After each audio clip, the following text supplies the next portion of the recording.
আসসালামু আলাইকুম। Hello guys, আমি নতুন একটা ফেসবুকে পেজ খুলছি। আপনাদেরকে সকল ধরনের ভিডিও দেবো, ওয়েল্ডিং এবং ফিটিং। আমি একজন ফিটার, আমার সহকারী আছে, এই যে একজন পয়সা রয়েছে, লাইট দিয়ে দেখা দিতেছে কিভাবে ওয়েল্ডিং করে। ট্রাফিক সমস্যা তো, তার জন্য হইতেছে না, কোনো মোবাইলের পেপার দিয়ে রয়েছে। এই যে দেখেন ওয়েল্ডার সেফটি নিয়ে কাজ করতেছে, 100% সেফটি। আগে সেফটি তারপর কাজ আমাদের গ্রুপে। দেখেন কিভাবে ওয়েল্ডিং করতেছে আল্লাহ সাহেব।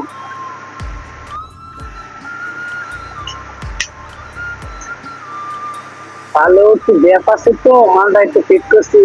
গ্যাপ আছে, মালটা অনেক লম্বা, 10 ইঞ্চি লাইন, অনেক পেপার তো, হাইট অনেক, তার জন্য একটু গ্যাপ হয়েছে, মারতে একটু কষ্ট হবে। তারপরে বলছে সমস্যা নাই, ফিট করলে আল্লাহ সাহেব মারতে পারে যে কোনো গ্যাপ।